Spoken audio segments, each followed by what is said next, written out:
한자 이야기, 낱말 이야기 178번째 시간입니다. 이번 시간은 숙제라는 말, 아주 친한 말이죠. 우리 학창 시절 때부터 많이 들어온 그런 말입니다. 숙제, 뭐 요즘 과제라고도 하고 막 그렇게 되겠습니다. 숙제가 한자 나물이 어떻게 만들어진 한자인지 한번 살펴보겠습니다. 네, 숙제, 숙은 묵는다는 뜻이에요. 묵을 숙 또는 잔다, 잘 숙자예요. 제는 제목제, 막 과제제 이렇게 해도 되겠습니다. 뭐 조금 복잡합니다, 글자는. 자, 묵는다는 것은 어디 숙박한다는 그런 뜻이 되겠죠. 머무른다, 잔다, 잔다는 뜻이에요. 그러므로 머무르고 자는 것은 어떤 집에서 잔다, 그렇게 볼 수 있습니다. 그래서 집을 뜻하는 집면이 있습니다.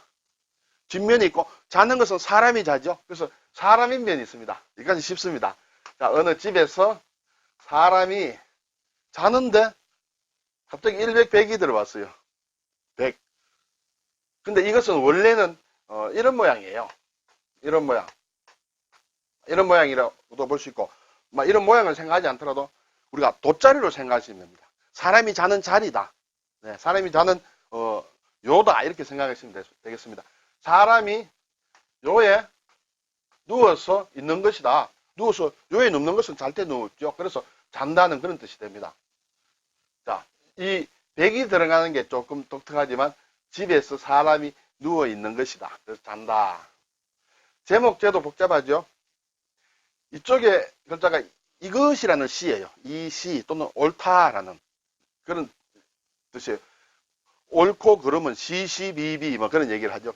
그때 시자가 되겠습니다. 그리고 머리혈. 머리혈은 상당히 중요한 글자입니다. 단독으로는 잘 안 쓰이지만 다른 글자를 많이 만듭니다. 그래서 이 글자는 머릿속에 잘 넣으시면 좋으리라 생각이 됩니다. 자, 그런데 이 시라는 것은 잘 보면 어떻게 되어 있냐면 날일자와 발을정자로 되어 있어요. 날일자와 발을정입니다. 발을정인데 이것이 모양이 조금 변했죠. 모양이 변해가지고 이렇게 변한 거예요. 그래서 이것이라는 것은 해가, 옳다라는 것은 해가 똑바로 간다. 해가 떠서 질 때까지는 해가 이렇게 움직이면서 가면 안 되겠죠. 항상 그 길을, 궤적을 따라서 바로 간다. 그렇게 해서 옳다라는 뜻이 가지고 그것이 또 이것이라는 뜻으로 이제 넓혀져서 자꾸 쓰이게 됩니다. 그래서 자, 이 머리 부분에 똑바르게 있는 것, 해가 똑바로 가듯이 머리에 앞에 반듯하게 붙어 있는 것이 바로 표제가 되는 것이죠. 이마가 되죠, 사실은. 머리에 반듯한 것이. 그래서 이것이 이마는 액이란 걸 우리가 지난번에 했습니다. 여기 손객을 해서 했는데 이것은 이마를 뜻하고 이 시를 넣은 것은 이 머리에서 반듯한 부분이다. 반듯한 부분은 어떤 표제가 된다. 맨 앞이 된다. 그렇게 해서 제목이라는 그런 뜻이 가지게 되겠습니다. 이 글자와 이 글자가 좀 비슷하죠. 비슷하지만 여기는 손님은 좀 딱딱하다. 머리에 딱딱한 부분이 이마다. 여기에서는 똑바른 부분이다. 네, 그렇게 되겠습니다. 자, 그래서 이제 숙제란 말이 있는데 우리가 일반적으로 얘기하는 숙제는 뭐 글자를 볼 필요도 없죠. 집에 가서 해오느라. 집에 가서 과제를 내어서 했는데 과제를 내었는데 집에서 해오느라는 것이죠. 학생에게 내어주는 과제다. 집에서 해야 되겠죠. 학교를 떠나서. 그래서 숙이다 이렇게 생각하셔도 되겠습니다. 그리고 또 하나, 이게 이제 학생은 아닙니다. 학생 같으면 숙제가 제일 크죠. 이제 학생이 아니고 사회인이 다 냈는데 머리에 남아있는 거 해결해야 될 문제가 있어. 고민거리가 있어. 그게 내 숙제야. 할 때는 과제하고는 뭐 다르면서도 똑같은 그런 것이죠. 앞으로 두고 해결해야 될 문제다. 내가 해결해야 될 문제야. 과제야, 숙제야.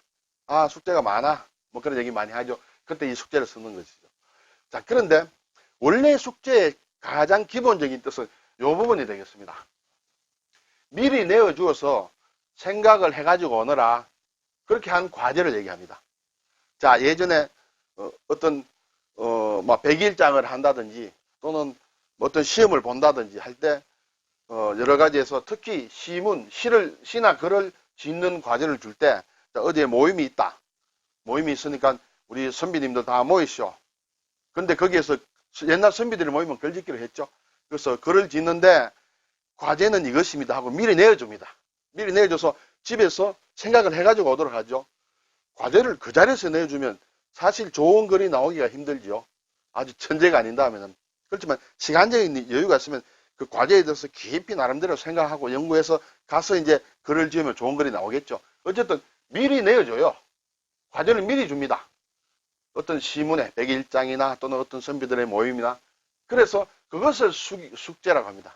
그러므로 여기에는 미리란 뜻이 있어요. 숙이라는 것은 미리. 그리고 이와 반대로 깜깜이 시험, 깜깜이 아무것도 모르고 갔는데 그 자리에서 자 모여서 해놓고 그 자리에서 과제를 냅니다. 자 이걸 두고 글을 지으시오. 그걸 적재라고 합니다. 그 자리에서 적석에서 문제를 내는 과제를 내는 것을 적재라고 합니다. 그래서 원래 숙제의 첫 번째 뜻은 이 미리 내주는 과제, 예, 그것을 얘기를 합니다. 그것이 이제 학생들에게도 물론 미리 예습을 하라는 것일 수도 있고 또 뭐 복습도 되겠습니다만 그런 과제, 그리고 앞으로 또 이렇게 내가 해결해야 될 걸, 앞으로 하는 것이니까 미래에 해야 되는 것이죠. 그 해결해야 될 걸, 그런 것을 이제 숙제라는 말로 이렇게 많이 널리 쓰이고 있다, 이렇게 되겠습니다. 자, 잘 숙제와 관련해서 간단히 한번 살펴보겠습니다. 자, 이 글자의 구조를 알겠죠? 집에서 사람이 자리에 누워 있다, 이런 뜻입니다. 그래서 첫째 뜻은 자다 하는 뜻이 있겠죠? 숙식, 자고 먹고 자는 것은 숙식 문제를 해결한다, 이런 것이 있죠. 숙소, 자는 곳이에요. 자, 숙소가 어디예요? 예, 여행을 가든지 어디 가면 숙소가 어딘가, 숙소를 미리 정해야 되겠죠. 기숙사, 주로 학생들이 기숙 간다, 예, 기숙. 길거리 자입니다. 노숙입니다. 노숙. 하숙을 한다, 뭐 이럴 때 쓰는 숙입니다. 그리고 두 번째로는 묵힌다, 또 묵었다, 또 오래됐다, 그런 뜻으로 있습니다. 그래서 이것은 수건이 있다, 나의 수건, 오래된 소원이에요. 정말 내 마음속에 오래오래 두고 간직하고 있는 소원을 수건이라고 합니다. 숙적, 우리가 보통 숙적 일본과 축구를 한다, 오래된 적이에요. 하루아침에 생긴 적이 아니라 갑자기 뛰어드는 친구하고 적이 아니라 오래 두고 적이 되어서 싸우다가 이기기도 하고 지기도 하고 그런 것을 숙적이라고 합니다. 그리고 오래된 병환, 그것을 숙환이라고 하죠. 숙환으로 뭐 타계하셨다든지 이런 숙환이 있어서 뭐 이런 얘기를 합니다. 그리고 미리라는 뜻이 있습니다. 이것과는 뜻이 좀 다릅니다. 그러죠? 근데 여기 지금 말씀드린 숙제라는 것도 있고 또 어떤 숙명이라고 할까? 글쎄, 숙명이라는 것이 여기에 속할지 정확히는 모르겠습니다만 제가 생각에는 이쪽에 속하지 않을까 생각이 됩니다. 숙명, 그게 운명적인 거, 내가 걸어가야 될 인생의 항로에 있어서 정말 어떻게 피할 수 없이 그 길로, 예비된 길로 가야 되는 것, 그것이 숙명이다, 그렇게 생각이 됩니다. 가끔 가다가 수라는 글자로 익히기도 합니다. 별자리 할 때는. 그래서 28성수, 28개의 어떤 별자리 이렇게 얘기할 때 씁니다만 성수라고 합니다. 이때는 성숙이라고 하면 안 됩니다. 네, 틀립니다.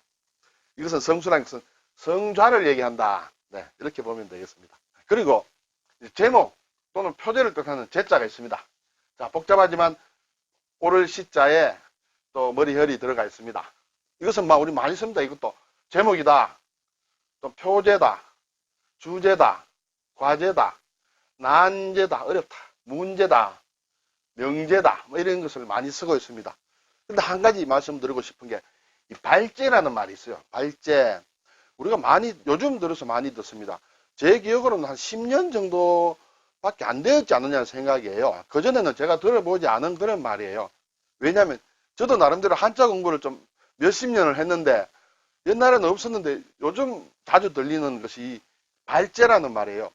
그래서 제가 가진 사진은 나오지 않습니다. 물론 요즘 인터넷에 제가 검색해 보니까 나옵니다만 극히 최근에 유행하기 시작한 말이다.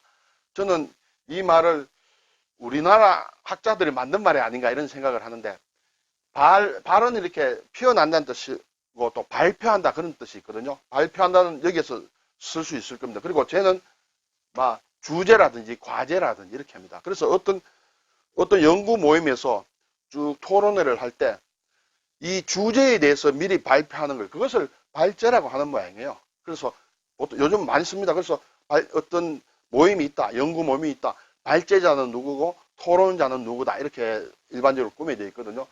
이러한 발제는 어쨌든 제가 생각하기에는 오래되지 않은 것이다. 그런데 사실 말이라는 게 옛날에 없었던 것은 쓰면 안 되느냐, 그것은 아니죠. 말이라는 것은 정말 하나의 생물과 같아서 자꾸 움직임으로 없었던 말이 자꾸 만들어지죠. 어쨌든 이러한 것은 예전에 없던 말이다. 근데 요즘 자주 서 있는 말이다. 굳이 풀어서 얘기한다면 주제 발표, 정도로 생각을 하고 있습니다. 여러분 어떻게 느끼시는지 모르겠습니다. 감사합니다.